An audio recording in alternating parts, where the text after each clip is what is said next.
अस्सलामुअलैकुम स्टूडेंट्स, आज हम एसएसटी पढ़ेंगे। तो सबसे पहले आप अपनी बुक देख लीजिए। आपकी बुक का नाम है social planet class 8 SST. Chapter start करने से पहले हम इसका कंटेंट देखेंगे। तो कंटेंट ओपन कर लीजिए जल्दी से। हमने आपको सिलेबस पहले बता रखा है। हिस्ट्री का क्या है 3, 4, 5। तो अगर 3, 4 हमारा कंप्लीट हो जाएगा, अगर 5 कंप्लीट नहीं होता है तो आपको ये नहीं पढ़ना है। मतलब हमारी ये दोनों वीडियो अपलोड हो जाएंगी। ये तो हो चुकी होगी 4, 5 पार्ट ये हो जाएगी। उसके बाद साथ में हमारा पार्ट 6 और 7 भी हो जाएगा। तो आपको यहीं तक तैयार कर लेना है जहाँ तक आपकी वीडियोस पहुँच जाएँ। फिर ज्योग्राफी में हमारा 2 और 3 कंप्लीट हो चुका है। सिविक्स का क्या है चैप्टर 3 और 4। तो आप 3 हमारा आपका ये कंप्लीट हो जाएगा आज। तो यही कर लिए, खाली जो नहीं होगा उसे छोड़ दिएगा। खाली आपको क्या पढ़ना है, जो हम वीडियो बना चुके हैं, जो आपको अपलोड करके दे देंगे वो। ठीक है स्टूडेंट, तो जल्दी से पेज नंबर 27 ओपन कर लिए। क्यों? क्योंकि हमारा पार्ट 6 इसका बाकी रह गया है। तो जल्दी से पेज नंबर 27 ओपन कर लिए। इसका बाकी बचा हुआ कंप्लीट करते हैं। ट्राइबल डुकूज and the vision of a golden age. हमने इसमें आपको पहले यहाँ पर हम काफ़ी चीज़ें बता चुके हैं। इसका इंट्रोडक्शन दिया था, ट्राइब्स के बारे में बताया था, इंडियन के अलग अलग ट्राइब्स के बारे में। फिर उसकी सोसाइटी और इकोनॉमी के बारे में हमने बात की थी। फिर यहाँ पर हमने झूम कल्टीवेशन कि झूम कल्टीवेटर कौन थे। कुछ ट्राइबल ऐसे थे जो झूम कल्टीवेशन करते थे, जिसे हम झूमिंग कल्टीवेशन कहते हैं या शिफ्टिंग कल्टीवेशन कहते हैं। ठीक है। उसके बाद हंटर और गैदरर्स कौन होते हैं, इनके बारे में हमने पढ़ा। एनिमल हंटर कौन होते हैं, सेटल कल्टीवेटर्स वेशन ये क्या होता है। Status of tribal chief, tribal chief का स्टेटस हमने बताया था। ट्राइबल चीफ किसे कहते हैं, ट्राइबल चीफ हेड होता है ट्राइब का। ठीक है, जो गुरु होता है ये कह सकते हैं हम, जो सबका काम संभालता है पूरा। Status of shifting cultivator, shifting cultivators का स्टेटस कैसा था। फिर बात आ जाती है हमारी पार्ट नंबर 7। यहाँ पर हमने कहा था पार्ट नंबर 6 कंप्लीट हो गया। यहाँ पर आज हमारा पार्ट नंबर 7 स्टार्ट होगा।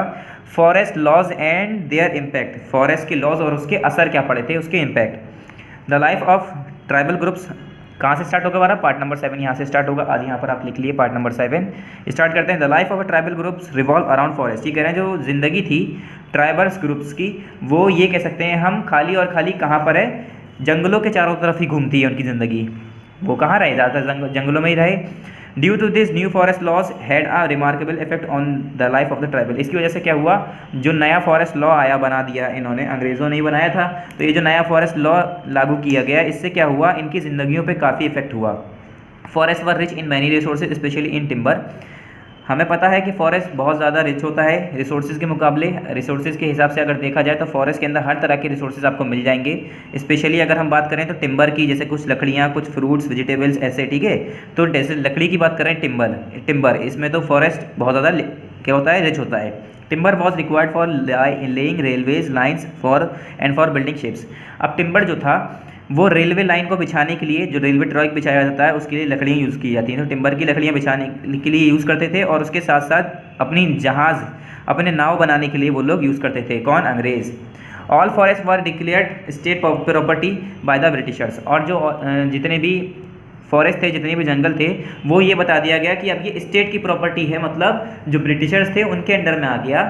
ये कह दिया गया कि अब ट्राइबल इसमें नहीं घुस सकते, ट्राइबल इसमें नेचुरल रिसोर्सेज को यूज़ नहीं कर सकते।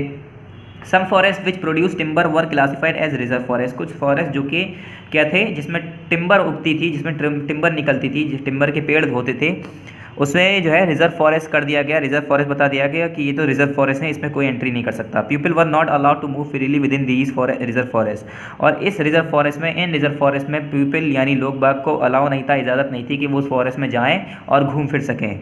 दे वर प्रिवेंटेड फ्रॉम कलेक्टिव फ्रूट्स और hunting animal from reserve forest.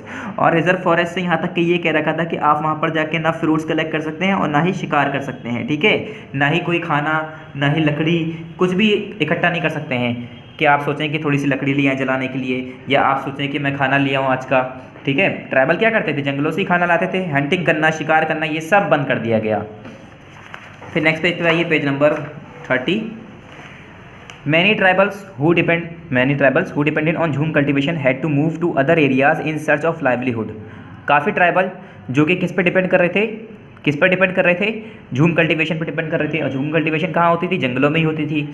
इसकी वजह से जब झूम कल्टीवेशन करने नहीं दे रहे थे वो लोग, अंग्रेज़, क्यों, क्योंकि वहाँ पर क्या होने लगा, फॉरेस्ट को उन्होंने बंद कर दिया। फॉरेस्ट के चारों तरफ ये कैसे, ये बैन लगा दिया उन लोगों के लिए, एंट्री मना कर दी एक तरह से कि आप लोग एंटर नहीं कर सकते ठीक है, ये रिजर्व फॉरेस्ट हैं, ये अब स्टेट के अंडर में है, आपके अंडर में नहीं है, आप इस पे काम नहीं कर सकते।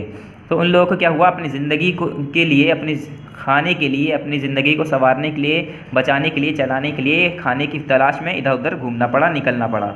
This created a problem from the British as labour shortage become acute. फिर क्या हुआ, इससे ब्रिटिश के लिए, अंग्रेज़ों के लिए प्रॉब्लम आने लगी। क्यों? क्योंकि वहाँ पर मज़दूर कम होने लगे। अब जब एक जगह पर खाना पीना कुछ मिल रहा नहीं है तो वहाँ से लोग बाग छोड़ के जाने लगते हैं। तो ऐसे ही जो है, जो ये थे ट्रेडर्स, ट्राइबल्स, ये सब मूव करने लगे एक जगह से। खाने अब देखने लगे कि यहाँ पर हमें जंगल में रहने नहीं दिया जा रहा है, वहाँ की लकड़ी नहीं यूज़ कर सकते, खाना नहीं यूज़ कर सकते, शिकार नहीं कर सकते, तो करें क्या? तो वो लोग वहाँ से छोड़ के जाने लगे। इससे क्या हुआ, ब्रिटिशर्स के लिए जो है मज़दूरों की कमी पड़ने लगी। Colonial officials devise a solution to deal with labour shortage. और जो कॉलोनियल ऑफिशियल्स थे उन लोगों ने एक सॉल्यूशन निकाला लेबर शॉर्टेज को डील करने के लिए। क्या? Jhum cultivator were given small patches of land in forest to grow crops. जो झूम कल्टीवेटर्स थे, जो जंगलों में खेती किया करते थे, उन लोगों को, वो लोग जाने लगे थे, तो इसके लिए जब वो जाने लगे तो उनके लिए क्या हो रहा था, लेबर की कमी पड़ रही थी, मजदूरों की कमी पड़ रही थी। तो इन्होंने सोचा ऐसा करते हैं, हम इन्हें थोड़े जगह दे देते हैं जंगल के अंदर, जिस पे ये अपनी क्रॉप उगा सकें। तो अंग्रेज़ों ने क्या कहा, कॉलोनियल ऑफिशियल्स ने ये राय निकाली कि अब उन्हें हम थोड़े टुकड़े दे देंगे ज़मीन के, जिस पे अपनी खेती वेती कर लेंगे। ठीक है, the condition was that they had to work as labourer for the British and had also look after the forest. सबसे बड़ी बात ये थी, मुश्किल ये थी इन लोगों के साथ, किसके साथ? ब्रिटिशर्स के साथ नहीं, उनके साथ, ट्राइबल्स के साथ। मुश्किल ये थी कि उन्हें मज़दूरों की तरह ही उस ज़मीन पर काम करना पड़ता था, और उसके बाद उसी जंगल की देखभाल करना पड़ता था। मतलब खुद एक तो ट्राइबल्स हैं और दूसरे ट्राइबल को आने से उन्हें रोकने देना पड़ता था। जैसे एक चौकीदारी का काम भी नहीं करना पड़ता था, कि हिफाजत करना पड़ता था फॉरेस्ट की, कोई एंटर तो नहीं कर रहा है, क्योंकि उन्होंने रूल बना रखे थे कोई एंटर ना करे, इस तरह से। ठीक है, 10 forest villages were establish in many region. जो फॉरेस्ट विलेजेस थे वो काफ़ी इस्टेब्लिश कर दिए गए, कई रीजन में इस्टेब्लिश कर दिए गए, which ensure a regular supply of cheap labour. जिससे क्या हुआ, इन्हें सस्ते लेबर मिलते गए, चीप लेबर सप्लाई होती गई अंग्रेज़ों को, मतलब लेबर मिलते गए। Reaction to colonial forest laws. जो कॉलोनियल फॉरेस्ट लॉज था उसका रिएक्शन क्या था? Colonial forest were not accepted by many tribal groups, some of them reacted to new laws. Colonial forest जो लॉज था, ये कानून जो बनाया था इन्होंने, काफ़ी ट्राइबल्स ने इसे एक्सेप्ट नहीं किया और काफ़ी ने रिफ्यूज़ कर दिया और कहा कि हमें नया लॉ चाहिए, नया कानून बनाइए। They continued with practices which were declared illegal. काफ़ी उन लोगों ने ऐसी प्रैक्टिस की जो कि इलीगल प्रूफ हुई, इलीगल बताई गई। Sometimes they protested openly.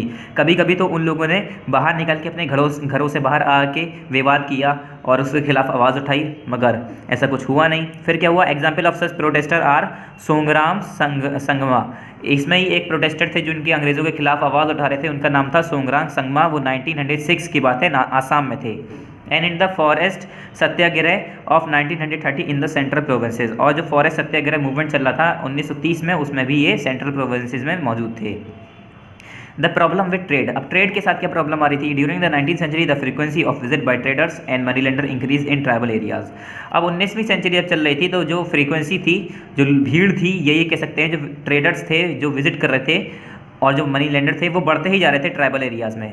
They always seem to be interested in buying some forest produce. और वो हमेशा यही ऐसा लगता था उन लोगों को देखकर कि वो हमेशा इंटरेस्टेड हैं कि वो फॉरेस्ट प्रोडक्ट खरीदने आए हैं, फॉरेस्ट प्रोड्यूस को खरीदने आए हैं। They were also more willing to give cash loan and wanted tribals to work for wages. और वो ये भी चाहते थे, उन लोगों की इच्छा थी कि वो लोग कैश लोन दें और ट्राइबल सोसाइटी, जो ट्राइबल वर्कर थे, उन्हें वेजेस पे क्या करें, उन्हें काम दें। ठीक है, वो मतलब वो लोग भी चाह रहे थे कि उनके भी लेबर हो कोई। ठीक है, मतलब एक तरह से ये कह लिए गुलाम बनाना चाह रहे थे इन लोगों को। This was a trap which was not be understood by tribal initially. और ये एक तरह का जाल था जो कि ट्राइबल जो लोग थे उन लोगों ने पहले नहीं समझ पाए, ये उनके लिए एक जाल था। It took them some time to understand the consequences of this friendly gesture. और कभी कभी उन लोगों को ऐसा लगता था कि ये इतने जो दोस्त की तरह ट्रीट कर रहे हैं हम लोगों को, दोस्त की तरह हमसे मिल रहे हैं, तो इससे कुछ इन्हें ऐसा लगता था कि कुछ हो ना, ये हमें धोखा तो नहीं देंगे, इस तरह से इन्हें कभी कभी फील हुआ। To understand this let us take an example of silk grower. ये कह रहे हैं, इसे समझने के लिए एक सिल्क ग्रोवर की एग्जांपल देखते हैं, जो सिल्क ग्रो करता था, सिल्क प्रोड्यूस करता था, सिल्क का काम करता था। संथल्स रेयर्ड कुकून्स इन हजारीबाग। संथल जो थे वो लोग कुकून की रेयरिंग करते थे, कुकून को पालते थे, मतलब उससे सिल्क निकालते थे। हज़ारीबाग का था ये। Hazaribagh is in present day Jharkhand, और हज़ारीबाग आज कहाँ पर है? प्रेजेंट डे में झारखंड में है। Agent of trader went to tribal to collect cocoon, जो एजेंट थे ट्रेडर्स के वो ट्राइबल्स के पास जाते थे और कुकून्स को कलेक्ट करते थे। These agent acted as money lender too, और वो एजेंट जो है मनी लेंडर की तरह भी एक्ट किया करते थे। The money receive by growers was around 3 rupees to 4 rupees, और जो ग्रोवर्स थे, जैसे अब मैंने बताया जो 1000 कुकून लेके जाते थे वो, उसके लिए 3 से 4 रुपये खाली उन्हें मिलते थे। From Hazaribagh these cocoons were exported to Burdwan और गया। फिर हज़ारीबाग से वो कुकून कहाँ पर भेज दिया करते थे? बुरधावा और बुर्दवान और गया में भेज दिया करते थे, जिसे आज हम गया के नाम से जानते हैं और बुर्दवान भी कहते हैं इसे, ठीक है। इन बुर्दवान और गया the rate of cocoon become 5 times the original price, और वो 3 से 4 रुपये में खरीदते थे और वही कुकून 5 गुना या महंगा करके बेचा करते थे। जितने का खरीद के लाए हैं उससे 5 गुना महंगा करके बेचते थे ये लोग। This shows how the middle man earn huge profit and the silk Grover earn very little. इससे ये पता चल रहा है, जैसे कि अब मैंने आपसे लिया 3 रुपये का, 4 रुपये का, चलो मानो मैंने 4 रुपये का लिया, मैंने जाके बेचा 20 रुपये का, 4 5 20, ठीक है, 5 गुना, तो मुझे तो बहुत महंगा, बहुत मैंने उससे मुनाफा कमा लिया, फ़ायदा हुआ। तो नुकसान किसका हो रहा है? जो पहले जो लोग ग्रोवर्स थे जो कि उसे उगा रहे थे, ठीक है। This shows how the middle man earn huge profit and the silk Grover earn very little. इससे ये पता चलता है जो मिडिल मैन थे, बीच बिचौलिया जो थे, जो उन लोगों से खरीद कर जाके मार्केट में बेचा करते थे बुधवान और गया में, वहाँ पर उन लोगों को ज़्यादा फ़ायदा था, ना कि उन्हें जो कि ग्रो कर रहे थे सिल्क, ठीक है। Due to many tribal groups viewed the market and trader as their worst enemies, और इसकी वजह से काफ़ी ट्राइबल ग्रुप की वजह से क्या हुआ? viewed the market and trader as their worst enemies, उन्हें अपने बहुत ज़्यादा एक तरह से ये देख लिए कि मार्केट के अंदर उनके, हम ये कह सकते हैं कि उनके वॉस बेकार एनिमीज़, बेकार दोस्त उनके वहाँ घूम रहे थे, दुश्मन घूम रहे थे, दोस्त तो नहीं दुश्मन, जो उनसे 4 रुपये में खरीद रहे हैं और उन्हें बेवकूफ़ बना के फिर वहाँ जाके 50 रुपये में, 25 रुपये में, 30 रुपये में बेच रहे हैं, तो उन्हें कितना नुकसान हो रहा है। Migration of tribals for work, अब वर्क के लिए ट्राइबल्स माइग्रेट करने शुरू कर दिए, एक जगह से दूसरी जगह जाना मूव कर दिए। सब tribal migrate to other areas for work, कुछ ट्राइबल ने एक जगह से दूसरी जगह जाना शुरू कर दिया काम के लिए। Their social economic condition was pathetic, उनकी सोशल और इकोनॉमिक कंडीशन जो थी वो पैथेटिक थी बहुत। Many tribal work in tea plantation and in mining, काफ़ी ट्राइबल ने टी प्लांटेशन में काम करना शुरू कर दिया, माइनिंग में, ठीक है, माइनिंग में काम करना शुरू कर दिया, कोयले की खान में। Characters recruited tribal in a large number, और उसके जो कैरेक्टर्स थे ट्राइबल्स को अलग अलग नंबर्स में उसे डिवाइड करते गए, मतलब एक बिखरने लगे ट्राइबल्स, इधर उधर जाने लगे खाने की तलाश में, अपने काम की तलाश में इधर उधर बिखरने लगे। They were sent to work either in tea plantation in Assam और इन कोल माइन झारखंड, या तो फिर वो टी प्लांटेशन के लिए आसाम में भेज दिए गए या तो फिर कोल माइन के लिए झारखंड में भेज दिए गए। The contractor paid extremely low wages to tribal, और जो ट्राइबल्स को जो उनका पैसा मिलता था, जो उनका मजदूरी जो मिलती थी, उसे जो कॉन्ट्रैक्टर होते थे वो बहुत कम दे देते थे, ठीक है, कॉन्ट्रैक्टर जो होते थे बहुत कम पैसा दिया करते थे उनके काम का। They also prevented tribal from returning home, और उन्हें घर वापस जाने भी नहीं दिया करते थे जो कॉन्ट्रैक्टर होते थे। The British owners of these plantation and mines tortured the tribal by making the work for long hours and meager wages। अब जो ब्रिटिश वर्कर थे, ब्रिटिश ओनर थे, जो इसके अंग्रेज़ मालिक थे, वो लोग क्या करते थे? ट्राइबल्स को बहुत ज़्यादा टॉर्चर किया करते थे, सताया करते थे और काफ़ी लंबे लंबे समय तक काम कराया करते थे, और उसके बाद भी बहुत कम पैसा दिया करते थे, बहुत कम तनख्वाह दिया करते थे। Tribals died from attack of wild animals and disease while living forest for plantation, और ट्राइबल जो थे वो लोग जंगली जानवरों के अटैक से मरने लगे, काफ़ी बीमारियां लगने लगी। जब उन्होंने अपना फॉरेस्ट छोड़ा प्लांटेशन के लिए तो क्या होने लगा? उन्हें बीमारियां लगने लगी अलग अलग तरीके की, और जंगली जानवरों के अटैक से मरने लगे, इधर उधर जाने लगे। जब वो women and children employed by planters were given lesser wages than the man, और जो प्लांटर जो थे वो लोग जब औरतों और बच्चों को काम पर रखा करते थे तो आदमियों के मुकाबले उन लोगों को और कम पैसा दिया करते थे।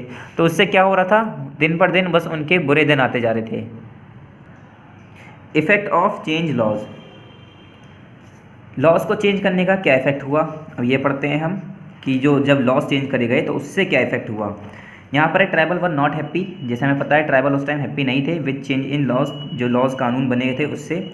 दे dislike restrictions on their traditional practices, वो उनके ऊपर जो ट्रेडिशनल प्रैक्टिसेस थी उनकी, जो उनकी रीति रिवाज थे, उस पर उन्होंने रोक लगा दी थी, उन्हें कोई ट्रेडिशनल प्रैक्टिस नहीं करने दे रहे थे अंग्रेज़, तो उससे वो लोग बहुत नाराज़ थे। दे डिसलाइक पेइंग न्यू टैक्सेस, और नए टैक्स देने के लिए वो डिसलाइक कर रहे थे, मना कर रहे थे, ठीक है, उन्हें पसंद नहीं था। They were also angry at exploitation by trader and money lender, वो इसलिए भी नाराज़ थे क्योंकि जो ट्रेडर और मनी लेंडर थे वो उन्हें एक्सप्लॉइट करते थे, परेशान करते थे।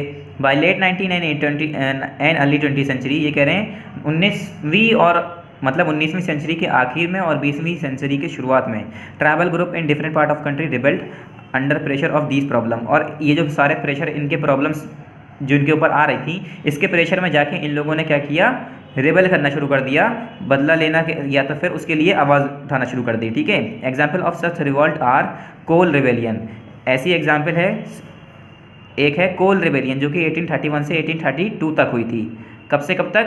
1831 से 1832 तक हुई थी, ठीक है। और एक है द संथालास रिबेलियन, वो 1855 AD तक हुई थी बिहार और बंगाल में।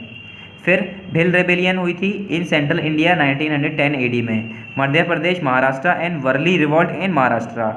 वर्ली रिवॉल्ट कहाँ पर हुई थी? महाराष्ट्र 1940 में, 1940 AD में।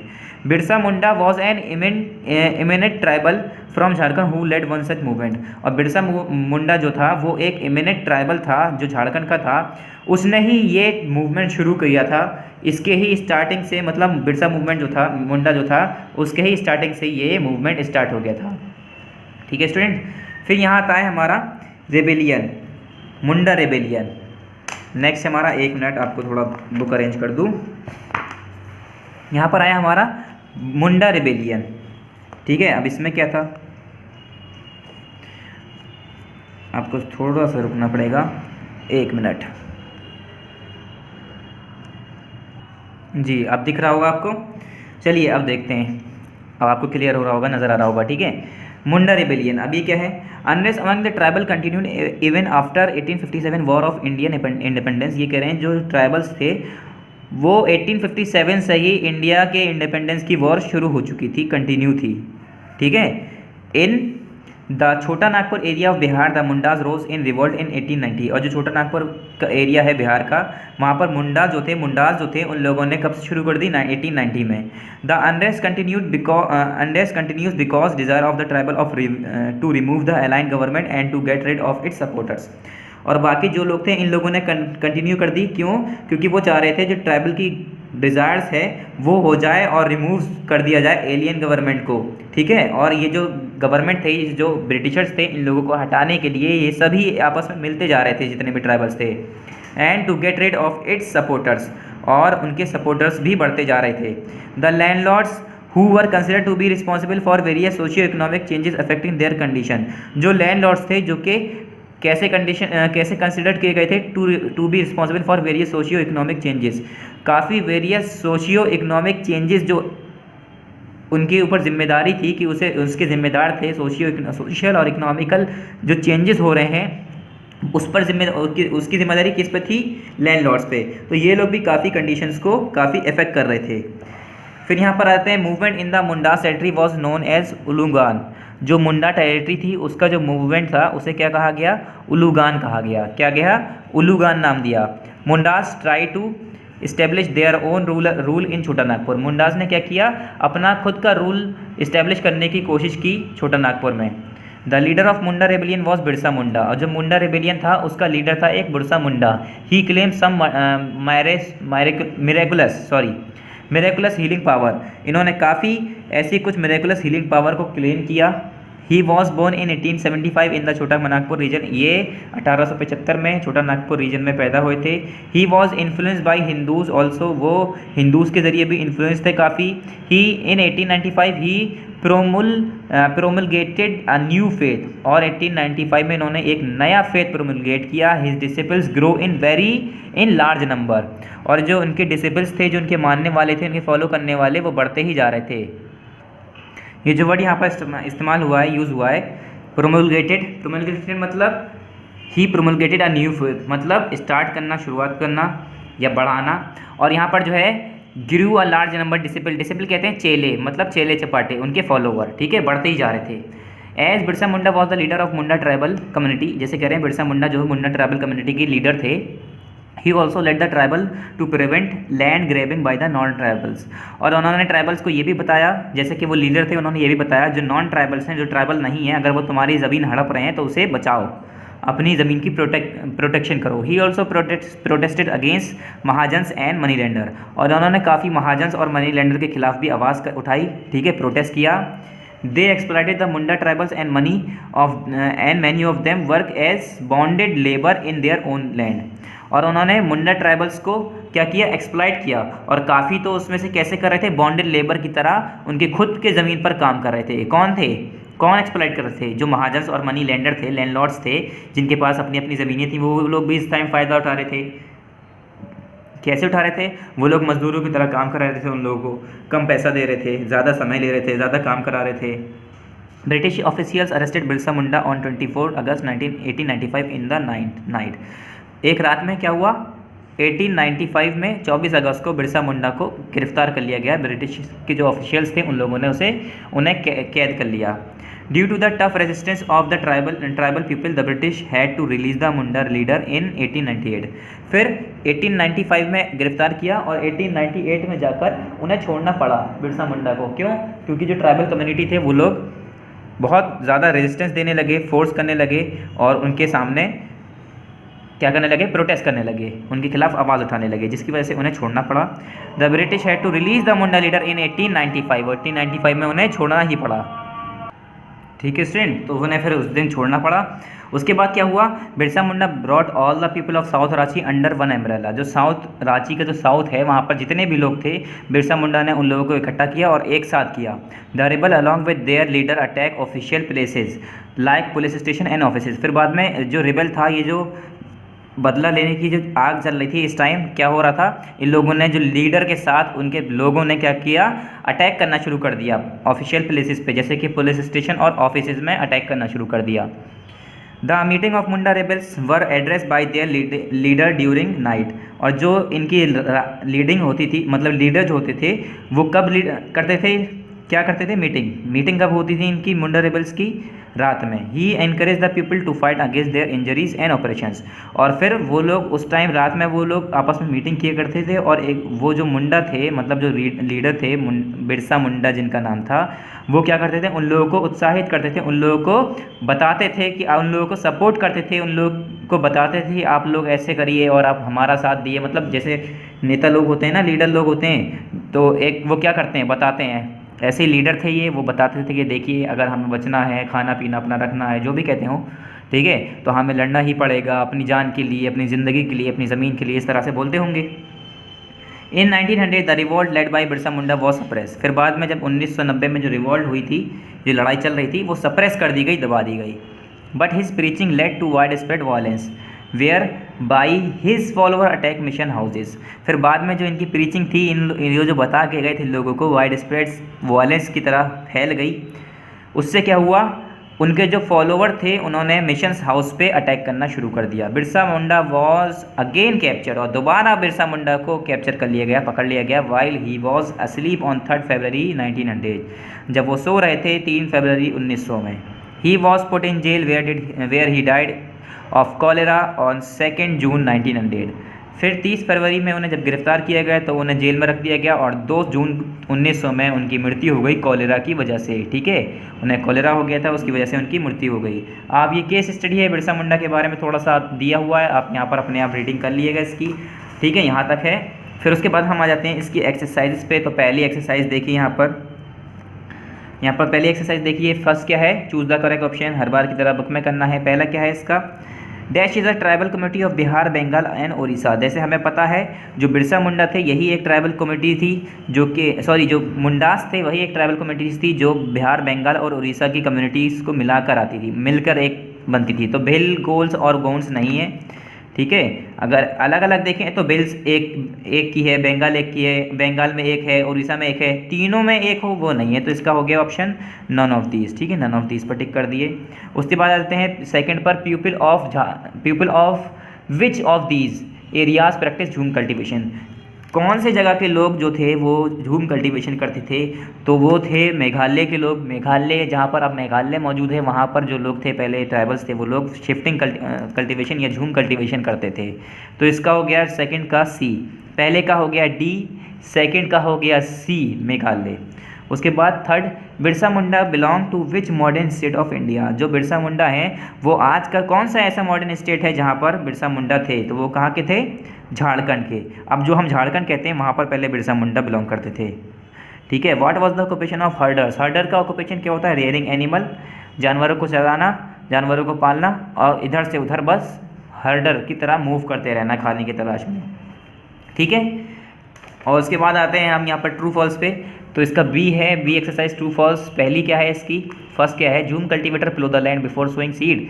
ये कह रहे हैं सीड को शो करने से पहले, बोने से पहले, बिफोर सोइंग सीड्स, झूम कल्टीवेटर जो होते थे वो पिलो करते थे, नहीं पिलो नहीं करते थे वो लोग, बस ऐसी सीड को, बीज को इधर उधर बिखेर कर उसे उगाया करते थे। तो ये क्या हो गया, फॉल्स। दूसरा क्या है, silk cocoon sold by Santhalas were finally sold at Gaya at 5 times the original price. ये कह रहे हैं जो सिल्क कोकून जो संथालास से खरीदा करते थे वो लोग, जो बेचा, संथालास जो बेचा करते थे, वो बाद में जो बीच में लोग होते थे मिडिल मैन, वो लोग जाकर गया में जाकर 5 गुना बेचा करते थे। यस, ये तो बिल्कुल सही है, ट्रू है।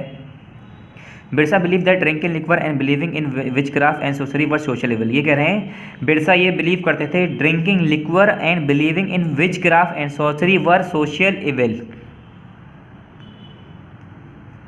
एक मिनट, ये कह रहे हैं जो बिरसा थे उनका ये यकीन था, लिक्वर कहते हैं शराब को, विचक्राफ्ट और सॉसरी कहते हैं जादू टोना। ठीक है। तो वो लोग सोचते थे, ये पूछ रहे हैं कि बिरसा का ये यकीन था जो जादू टोना है, शराब पीना है, ये सब बिल्कुल सोशल इविल है, बेकार है। तो ये बिल्कुल ठीक था। ये लोग, वो लोग सोचते थे शराब पीना, जादू टोना करना, फालतू की ऐसी चीज़ें करना जिससे लोगों को धोखा हो, ये सब करना सोशल इविल है, गलत चीज़ है। तो ये ट्रू है। फोर्थ है jhum cultivator are not found in modern India. ये कह रहे हैं आज के ज़माने में मॉडर्न इंडिया में झूम कल्टीवेटर नहीं मिलते हैं। तो आज के ज़माने में भी जंगलों में काफ़ी जगहों पर झूम कल्टीवेटर मिलते हैं। तो ये क्या है, फॉल्स हुआ। फिर है money lender charge high interest rates from the tribal. जो मनी लेंडर थे वो ट्राइबल से बहुत ज़्यादा हाई इंटरेस्ट रेट पे चार्ज लेते थे, यस, कुछ ज़्यादा ही हाई रेट चार्ज लेते थे उनसे। तो ये क्या है, ट्रू। सिक्स्थ है the British wanted to preserve the tribal way of life. जो ब्रिटिश थे वो जो जिस हिसाब से ट्राइबल अपनी ज़िंदगी गुजार रहे थे उसे बचाना चाह रहे थे, नहीं वो बचाना नहीं चाह रहे थे बल्कि उनकी ज़िंदगी को चेंज करने आए थे, अपना गुलाम बनाना चाह रहे थे। ठीक है। तो ये क्या हो गया, ये क्या हो गया, फॉल्स हो गया। पहला क्या है, फॉल्स, दूसरा ट्रू, तीसरा ट्रू, चौथा फॉल्स, पांचवा ट्रू, छठा फॉल्स। फिर हमारा मैच द फॉलोइंग है, तो इसे आप मैच कर लिए 1 बाय 1।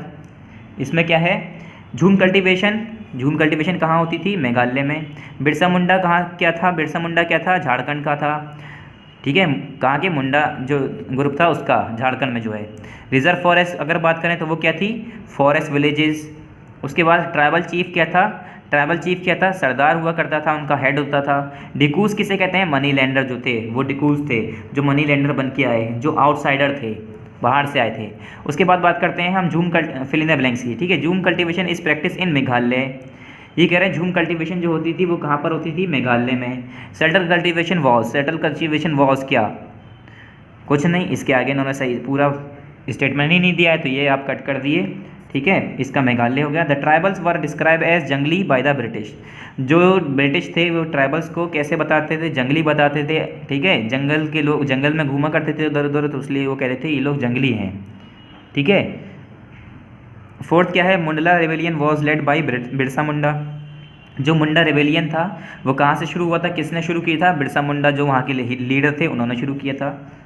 फिफ्थ है tribal chief were important people in tribal societies. बिल्कुल सही है। ट्राइबल सोसाइटीज़ के इंपॉर्टेंट पीपल कौन होते हैं, ट्राइबल चीफ होते हैं। पहला है मेघालय, फिर दूसरा नहीं है, तीसरा है हमारा जंगली, चौथा है हमारा बिरसा मुंडा, पांचवा है हमारा ट्राइबल। उसके बाद आते हैं हम एक्सरसाइजेस पे। Answer the following questions. हर बार की तरह हमें इसे कॉपी में ही करना है, तो यहाँ पर लिख लिए ये एक्सरसाइज ई और एफ इन कॉपी। ये कह रहे हैं why were tribal against the dikus. ये कह रहे हैं जो ट्राइबल्स थे वो डिकूज के अगेंस्ट क्यों थे, डिकूज के खिलाफ क्यों थे। तो हमने जैसे कि बताया डिकूज के खिलाफ क्यों थे, क्योंकि वो लोग मनी लैंडर थे। डिकूज किसे कहा गया, स्पेशली मनी लैंडर्स जो आउटसाइडर थे। ठीक है। डिकूज किसे कहा गया है, जो आउटसाइडर थे। यहाँ पर डिकूज की डेफिनेशन तो दी नहीं है। चलिए आ जाइए क्वेश्चन पे। तो ये कह रहे हैं why were tribal against the dikus, dikus के खिलाफ क्यों थे ट्राइबल्स। तो यहाँ पर आंसर लिखिए इसका, यहीं पर लिख लिए, ठीक है, इसी क्वेश्चन के आगे। The tribals were against the dikus because they saw SAW, they saw them, because they saw them, SAW, they saw them। कहाँ से लिखेंगे? Tribals were against the dikus because they saw them as the cause of their misery, because they saw them as, ये a है, as the, because they saw them, SAW, saw them as the course of, as the cause of, sorry, cause of misery, as the cause of misery, ठीक है। Because यहाँ से लिखिएगा tribals were against the dikus because they saw them as the cause, CAUSE, because they saw them as the cause of misery, ठीक है। बस यहीं तक इसका आंसर कंप्लीट है। फिर क्वेश्चन नंबर 2 है, why were the British against jhum cultivation. जो ब्रिटिशर्स थे वो झूम कल्टीवेशन के अगेंस्ट क्यों थे? तो वो झूम कल्टीवेशन के अगेंस्ट इसलिए थे क्योंकि उन्हें भी पता था जो ये झूमिंग कल्टीवेशन कर रहे हैं उन्हें एक जगह वो रुकते नहीं हैं, इधर उधर मूव करते रहते हैं। अब वो इधर उधर मूव करते रहेंगे तो इससे क्या होगा, वो टैक्स नहीं ले पाएंगे ईजीली, ठीक है, उन पर नज़र नहीं रख पाएंगे वो मूव करते रहेंगे। तो इसीलिए वो जो ब्रिटिशर्स थे वो चाह रहे थे वो सेटल कल्टीवेशन करना शुरू कर दें, एक जगह रुक के काम करें। और उनका मानना ये भी था कि अगर ऐसे ही वो कल्टीवेशन करते रहे तो उससे हमारे फॉरेस्ट भी ख़राब होंगे। तो ब्रिटिशर्स ये भी सोचते थे कि इससे हमारे फॉरेस्ट भी ख़राब हो रहे हैं, और फॉरेस्ट ख़राब हो रहे हैं उससे ब्रिटिशर्स के क्यों फ़र्क पड़ रहा है, क्योंकि भाई उन्हें लकड़ियाँ चाहिए थी, प्रोडक्ट चाहिए थे। ब्रिटिशर्स तो ये सोच रहे थे अगर ये लोग ख़राब करके चले जाएंगे, ऐसी जंगल काट के चले जाएंगे तो हमारा क्या फ़ायदा होगा, हमारा तो नुकसान होगा। तो यही लिखेंगे द ब्रिटिशर्स, यहाँ से लिखेंगे the britishers were against the झूम कल्टीवेशन, वर यहाँ पर लिखेंगे वर, ये वर बीच में आ जाएगा, the britishers were, WERE were, the Britishers were against the झूम cultivation because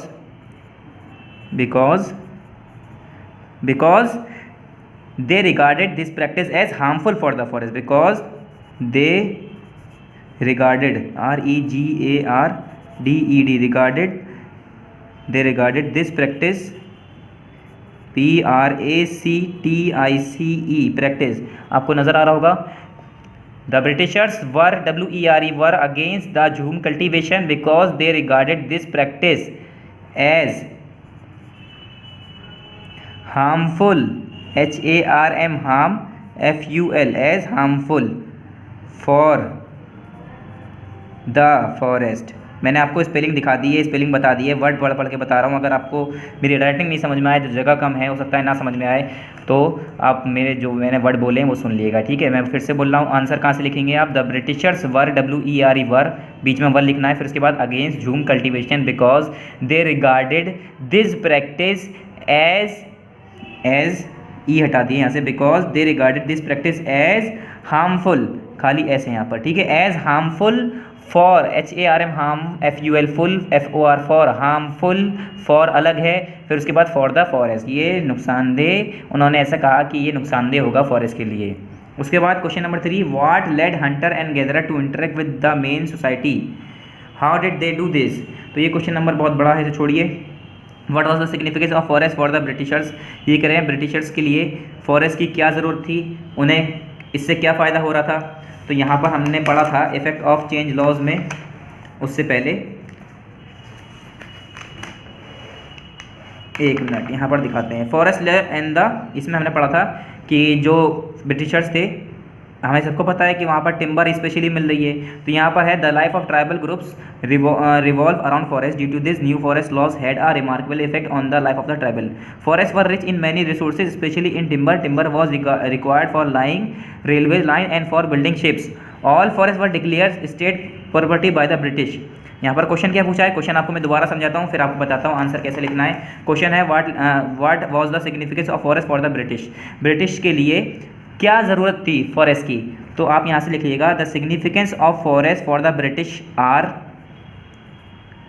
आर, ठीक है, the significance of forest for the British are, उसके बाद ब्रिटिश आर, यह खाली आर हटा दिए, यहाँ पर आर हटा दिए, क्वेश्चन में यहाँ से लिखेंगे the significant of forest for the British, उसके बाद ऐसे करके 2 पॉइंट लिखेंगे, ऐसे 2 पॉइंट बनाएंगे। आंसर शुरू करेंगे यहाँ से, the significance of forest for the British, 2 point बना के आंसर यहाँ से लिखना शुरू करेंगे। आंसर नंबर 4 क्वेश्चन एक्सरसाइज ई का। ठीक है, कहाँ से लिखना शुरू करेंगे हम आंसर, 1 मिनट। अब देखिए यहाँ से उन्हें फ़ायदा किस में हो रहा था, forest were, because forest were rich in many resources specially in timber. उसके बाद timber was required for lying railways line and for building ships. All forest were declare state property by the British. ये हमारा क्या हो गया, answer number कौन सा हो गया। यहाँ पर तो जगह नहीं है तो मैं यहाँ लिख दे रहा हूँ, कैसे लिखूँ, चलिए यहाँ लिख दे रहा हूँ, इस जगह लिख दे रहा हूँ। ठीक है, कहाँ से, फॉरेस्ट से लिखना है यहाँ तक। आंसर नंबर कौन सा है, आंसर नंबर कौन सा है, जल्दी से देखिए, आंसर नंबर है 4। आंसर नंबर है 4, यहाँ से स्टार्ट होगा यहाँ तक, फिर उसके बाद यहाँ से स्टार्ट होगा, कहाँ से, फॉरेस्ट वर्ड से लेकर कहाँ तक, ब्रिटिश तक। आंसर नंबर 4 एक्सरसाइज ई, आंसर नंबर 4 एक्सरसाइज ई आपको दिख रहा होगा। आंसर नंबर 4 मैं डाक कर दे रहा हूँ, एक्सरसाइज ई। ठीक है स्टूडेंट, फिर क्वेश्चन नंबर 5 पे आ जाते हैं। Why did the British make provision for forest villages. अब ये वाला भी थोड़ा बड़ा है, पूरा डिटेल बताना पड़ेगा, थोड़ा हार्ड है, तो हम जल्दी कराना चाह रहे हैं आपका कोर्स, तो इसलिए इसे हटा दिए अभी। नेक्स्ट पे देखते हैं, how were the tribes both Hunter and gatherer. अच्छा, ये पूछ रहे हैं ट्राइब जो थे वो कैसे हंटर और गैदरर दोनों थे। तो हमने पढ़ा है अभी पीछे कि जो ट्राइब थे वो हंटर भी थे और गैदरर थे, तो इसमें तो अलग अलग पूरा लिखना पड़ेगा। इधर आइए, यहाँ पर हमने देखा था, 1 मिनट यहाँ पर आ जाइए। एनिमल हंटर्स थे वो लोग, और हंटर एंड गैदरर दोनों थे, यहाँ पर अभी डिस्कस किया गया है। क्वेश्चन नंबर 1 का, in several reason tribal got their livelihood through hunting and gathering forest produce. The Khonds of Odisha belong to the community, they went to regular hunting and then divided the whole meat amidst themselves. Question क्या पूछा है, question क्या पूछा है, दोबारा question पाइए जल्दी से। How were tribe both Hunter and gatherer. Question number 1 exercise ई का, एफ का, कि जो ट्राइब्स थे वो बोथ यानी हंटर और गैदरर दोनों कैसे थे। तो यहाँ पर हमने आंसर इसका बता रहे हैं। आंसर नंबर यहाँ पर है, in several reason tribal got, यहाँ से answer number 1, answer number 1 exercise F. In several reason tribal got their livelihood through hunting and gathering forest produce. फिर उसके बाद यहाँ से ये द खोंड ऑफ ओडिशा यानी new now Odisha belong to this community, they went to for regular hunting and they divided and then divided the whole meat amidst themselves. They even ate fruits and roots collected from the forest. They used to cook their food with oil which they extracted from seed of trees and malva flower. Shrubs and herbs from the forest were used for medicinal purposes. बस यहीं तक आप लिख लिए। Answer number 4 exercise F का, कहाँ से कहाँ तक, इन सेवरल से लेकर पर्पजेज तक। ठीक है, answer number 1, answer number 1 not 4, answer number 1 exercise F का। ठीक है, एफ का आंसर नंबर 1 इन से लेकर पर्पज। ठीक है, पर्पज तक। Next question, question number 2, enlist the life and achievement of Birsa Munda. देखिए ये तो बहुत बड़ा, ये पूछ रहे हैं कि जो बिरसा मुंडा ने क्या क्या अचीवमेंट किए हैं, उनकी लाइफ को क्या करना है, हमें एनालिस्ट करना है, पूरा डिटेल में बताना है, तो बहुत बड़ा हो जाएगा, इसे काटिए। What was the main result of the British policies in tribal areas. ये कह रहे हैं जो मेन रिजल्ट था ब्रिटिश पॉलिसीज का ट्राइबल एरियाज में, उससे रिजल्ट क्या आया, रिजल्ट क्या था, रिबेल, क्या रिबेल्ट, रिवॉल्ट। तो इसका रिजल्ट लिखिएगा, the main result of the British policies in the tribal areas is revolt. ठीक है, लड़ाई, लड़ाई शुरू हुआ था बस। What is the meaning of adivasi. Adivasi का मीनिंग क्या है, तो हमने बताया कुछ आदिवासीज यानी ट्राइबल्स, कुछ जगह पर आदिवासीज को क्या कहते हैं, ट्राइबल्स कहते हैं। तो आदिवासी किसे कहते हैं, आदिवासी वो लोग जो एक जगह नहीं रुकते हैं, उनका कोई अपना घर नहीं होता है, वो इधर से उधर मूव करते रहते हैं खाने की तलाश में। तो ये आपके लिए होमवर्क है, आप इसे अपने आप अपनी लैंग्वेज में बता दिएगा इसका आंसर। सो स्टूडेंट्स, यहाँ पर आपका चैप्टर कंप्लीट हो गया है। ठीक है स्टूडेंट्स, यहाँ पर आपका चैप्टर कंप्लीट हो गया है और आपको यही चैप्टर कंप्लीट करना है। जल्दी से मैं आपको कंटेंट दिखा देता हूँ। एक्सरसाइज में मैंने जो जो कराया है, जैसे जैसे कराया है, छोटा छोटा कराया है, जल्दी जल्दी कराया है क्योंकि टाइम नहीं है। ठीक है, तो हमने यहाँ पर चैप्टर नंबर 4 आज कंप्लीट कर दिया पूरा। आप 3 और 4 कर लिएगा। ये हमारा अभी इसकी वीडियो नहीं बन पाई है, तो इसे आप मत पढ़िएगा, इस पर आप दिमाग मत लगाइएगा। ठीक है, सिर्फ और सिर्फ इससे ही आपका चैप्टर आएगा एग्ज़ाम में। ठीक है स्टूडेंट्स, सो थैंक यू, अस्सलाम वालेकुम, और पूरी तैयारी कर लिएगा।